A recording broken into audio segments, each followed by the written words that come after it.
अस्सलाम वालेकुम। आज का हमारा टॉपिक है आइसोटोप्स। ठीक है, आज हम स्टडी करने जा रहे हैं आइसोटोप्स के बारे में। ठीक है, सबसे पहले हम क्या करेंगे, इसकी डेफिनेशन को देखेंगे कि आइसोटोप्स क्या होते हैं।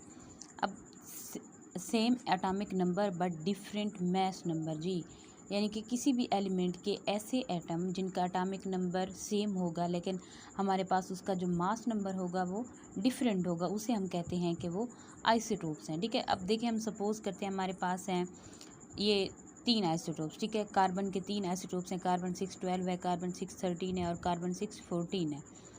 अब अगर हम देखें कि आपको भी नज़र आ रहा होगा कि तीनों आइसोटोप्स में एटॉमिक नंबर सेम है। ठीक है ना, तीनों आइसोटोप का एटॉमिक नंबर 6 है, इसका भी 6 है, इसका भी 6 है और इसका भी 6 है। अब अगर हम देखें कि एटॉमिक नंबर है क्या चीज़, ठीक है, सबसे पहले तो हम ये देखते हैं कि एटॉमिक नंबर है क्या चीज़। एटॉमिक नंबर क्या होता है कि number of proton in the nucleus, यानी कि न्यूक्लियस के अंदर प्रोटॉन की तादाद क्या कहलाती है, एटॉमिक नंबर कहलाती है। अब एटॉमिक नंबर को हम डिनोट करते हैं Z से। ठीक है, इस Z की मदद से हम उसे जाहिर करते हैं एटॉमिक नंबर को। अब नेक्स्ट अगर हम देखें कि इसका मतलब अगर हम ये देखें कि अब इसका मतलब क्या होगा कि यानी कि तमाम जो आइसोटोप्स हमें दिए गए हैं, ठीक है, तमाम के तमाम आइसोटोप्स के अंदर जो हमारे पास नंबर ऑफ़ प्रोटॉन हैं, ठीक है, सब के अंदर इक्वल होंगे, यानी कि सब के अंदर सेम होंगे। इसका मतलब ये है कि सब आइसोटोप्स में नंबर ऑफ़ इलेक्ट्रॉन भी सेम होंगे। क्यों? क्योंकि नंबर ऑफ़ प्रोटॉन हमेशा इक्वल होते हैं नंबर ऑफ़ इलेक्ट्रॉन्स के। ठीक है, लेकिन हमारे पास क्या है कि जो इनका मास नंबर है वो डिफरेंट होगा। ठीक है, चाहे इस कार्बन 12 का, कार्बन 13 का, कार्बन 14 का, देखें आपको चेंज इसका मास नंबर नज़र आ रहा है।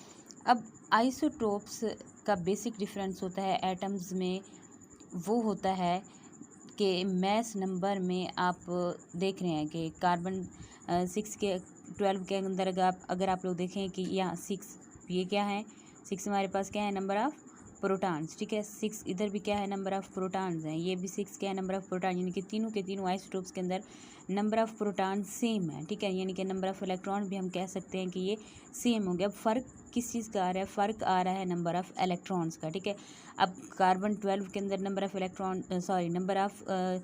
न्यूट्रॉन और हैं। ठीक है, कार्बन 13 के अंदर नंबर ऑफ़ न्यूट्रॉन्स और हैं। ठीक है, और कार्बन 14 के अंदर नंबर ऑफ़ न्यूट्रॉन्स और होंगे। ठीक है, यानी कि फ़र्क किसकी वजह से आ रहा है, मैस नंबर की वजह से आ रहा है। अब अगर हम देखें कि हमारे पास जैसे कार्बन 12 है, इसके अंदर न्यूट्रॉन्स की तादाद कितनी होगी, हमारे पास 6 होगी। ठीक है, 6 इसके अंदर न्यूट्रॉन्स होंगे, लेकिन जो कार्बन 13 है इसके अंदर न्यूट्रॉन कितने होंगे, इसके अंदर 7 हो जाएंगे। ठीक है ना, अब जब हमारे पास कार्बन 14 है तो इसके अंदर अगर हम देखें तो इसके अंदर जो नंबर ऑफ़ न्यूट्रॉन्स होंगे, न्यूट्रॉन्स की तादाद होगी वो 8 होगी। ठीक है, अब आपको नज़र आ रहा होगा कि हमने देखा कि जो कार्बन के 3 आइसोटोप्स हैं, तीनों आइसोटोप्स के एटॉमिक नंबर सेम है। ठीक है, इसका भी 6 है, इसका भी 6 है, इसका भी 6 है, यानी कि इनके अंदर प्रोटॉन्स की तादाद सबके अंदर सेम है, नंबर ऑफ़ प्रोटॉन्स सेम है, लेकिन और जो नंबर ऑफ़ इलेक्ट्रॉन्स होंगे वो भी इन तीनों के अंदर सेम होंगे, लेकिन जो चीज़ डिफरेंट है इनके अंदर, ठीक है, जिसकी वजह से डिफरेंस आ रहा है वो ये है नंबर ऑफ़ न्यूट्रॉन्स। ठीक है,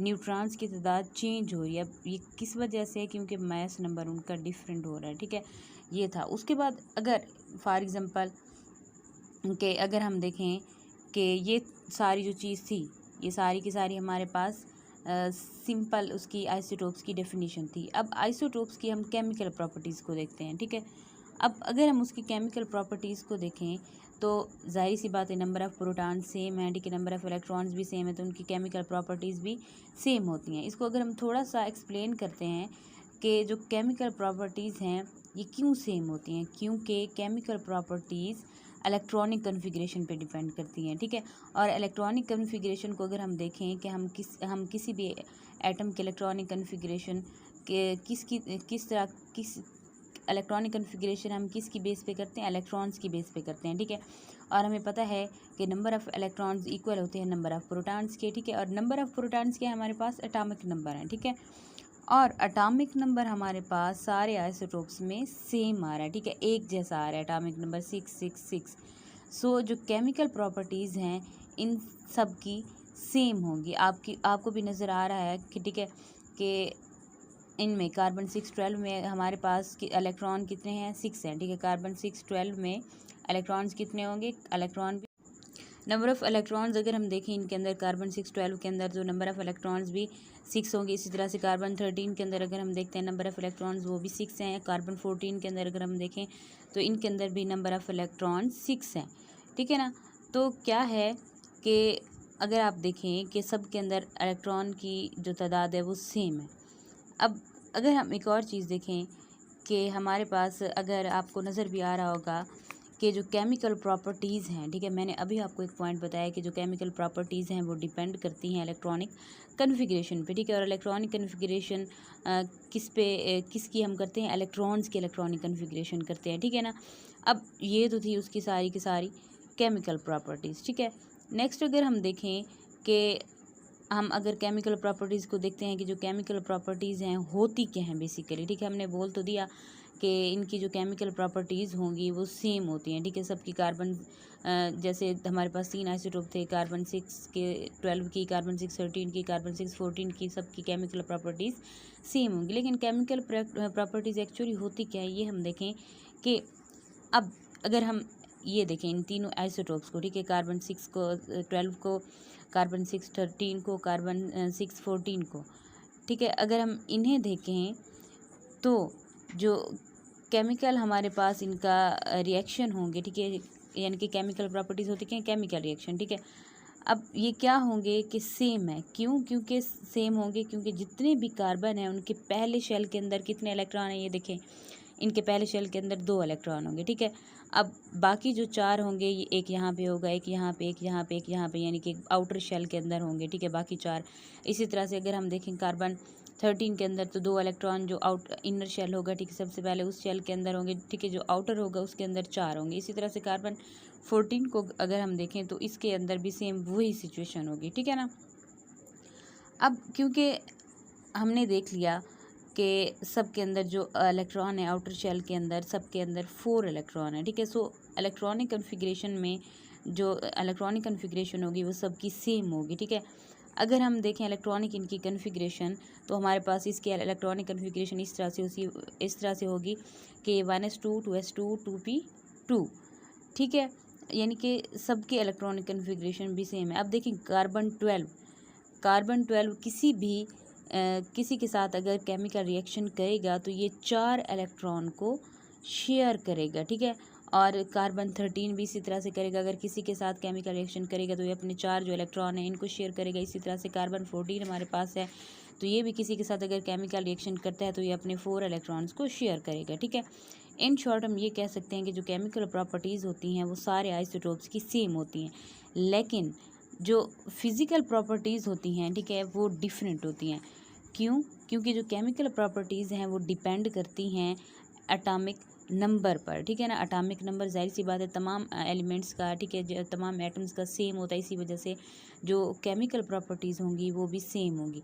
लेकिन जो फिज़िकल प्रॉपर्टीज़ हैं वो डिपेंड करती हैं मैस नंबर पे, ठीक है। जब हमें पता है, अभी हमने डेफिनेशन में देखा कि same atomic number but different mass number, ठीक है, यानी कि किसी भी एलिमेंट के एटम का जो एटॉमिक नंबर सेम होगा लेकिन मैस नंबर डिफरेंट होगा। जब फिज़िकल प्रॉपर्टीज़ मैस नंबर पे डिपेंड कर रही है तो हमें पता है कि मैस नंबर डिफरेंट है तो ऑब्वियसली जो उनकी फ़िज़िकल प्रॉपर्टीज़ होंगी वो भी डिफरेंट होंगी। अब हमने उसको केमिकल प्रॉपर्टीज़ को तो डिस्कस कर लिया, ठीक है। अब नेक्स्ट हम देख रहे हैं उसकी कुछ एग्जांपल, ठीक है। आइसोटोप्स ऑफ हाइड्रोजन, ठीक है। आइसोटोप्स अगर हम देखें कि नेचर में जो हाइड्रोजन है उसके 3 आइसोटोप्स होते हैं, ठीक है, यानी कि ये 3 आइसोटोप्स का कम्बिनेशन होता है। सबसे पहले नंबर पे हमारे पास होता है प्रोटियम, दूसरे नंबर पे ड्यूट्रियम और तीसरे नंबर पे ट्राइटियम होता है, ठीक है। अब अगर हम सबसे पहले देखें प्रोटियम को हम शो करते हैं कि जिस H11 ड्यूट्रियम H12 और ट्राइटियम H13। अब ये 1 क्या है हमारे पास, अगर हम देखें फर्स्ट प्रोटियम के अंदर यहाँ पे जो ये है, ठीक है, एक 1 हमारे पास है, एक प्रोटॉन, ठीक है, दूसरा है एक इलेक्ट्रॉन, इसके अंदर न्यूट्रॉन कोई नहीं है, यानी कि अगर हम इसे शो करना चाहें तो ये देखें इसके अंदर सिर्फ एक प्रोटॉन होगा, इसके अंदर न्यूट्रॉन 0 है। हम ये कह सकते हैं कि न्यूट्रॉन की जो तादाद है वो 0 है, किसके अंदर, प्रोटियम के अंदर। अब सेकंड नंबर पे अगर हम देखें तो वो है हमारे पास ड्यूट्रियम के अंदर प्रोटॉन कितना होगा, एक प्रोटॉन होगा, ठीक है, एक इसके अंदर इलेक्ट्रॉन होगा, ठीक है, और एक न्यूट्रॉन होगा, यानी कि हम ये कह सकते हैं कि एक प्रोटॉन, एक न्यूट्रॉन और एक इलेक्ट्रॉन। अब ये देखें एक प्रोटॉन एक न्यूट्रॉन अब ये क्या था कि इलेक्ट्रॉन यहाँ पे आ गया, ठीक है ना, एक इलेक्ट्रॉन। थर्ड नंबर पे हमारे पास है ट्राइटियम, ठीक है। ट्राइटियम के अंदर अगर हम देखें तो हमारे पास एक इसके अंदर प्रोटॉन होता है, ठीक है, 2 न्यूट्रॉन होते हैं और एक इलेक्ट्रॉन होगा, ठीक है, ये जो कि यहाँ पे मौजूद होता है, ठीक है, आपको नज़र आ रहा होगा। उसके बाद हम देख कार्बन के आइसोटोप्स को, ठीक है। कार्बन के आइसोटोप्स अगर हम देखें, अभी हमने उनको एग्जाम्पल के तौर पर पहले भी डिस्कस किया है कि कार्बन के 3 आइसोटोप्स होते हैं, कार्बन 612, ठीक है, कार्बन 613 और कार्बन 614, ठीक है। अब अगर हम देखें कि हमारे पास ये जो कार्बन 612 है, अब इसके अंदर प्रोटॉन कितने होंगे, 6 प्रोटॉन होंगे और 6 न्यूट्रॉन होंगे, ठीक है। इसी तरह से अगर हम कार्बन 613 के अंदर देखें तो इसके अंदर 6 प्रोटॉन होंगे और 7 यानी कि 7 न्यूट्रॉन होंगे। अब ये जो पहले दो कार्बन 612 और कार्बन 613 हैं, इन्हें हम कहते हैं स्टेबल आइसोटोप्स, ठीक है, यानी कि ये स्टेबल आइसोटोप्स हैं। अब हमारे पास जो थर्ड नंबर पे है वो है कार्बन 614। कार्बन 614 के अंदर 6 प्रोटॉन होंगे, ठीक है, 8 न्यूट्रॉन होंगे, यानी कि 8 न्यूट्रॉन होंगे।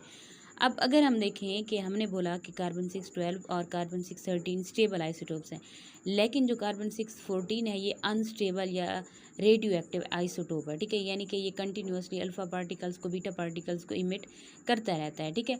अब ये जो हमारे पास पहले दो हैं आइसोटोप्स, कार्बन 612, कार्बन 613, ये स्टेबल आइसोटोप्स हैं, ठीक है, और ये इनकी जो नेचुरल अबंडेंस है वो तकरीबन 98.9% यानी कि 98.9% ये इसकी अबंडेंस होती है, ठीक है, नेचुरल अकरिंग अबंडेंस।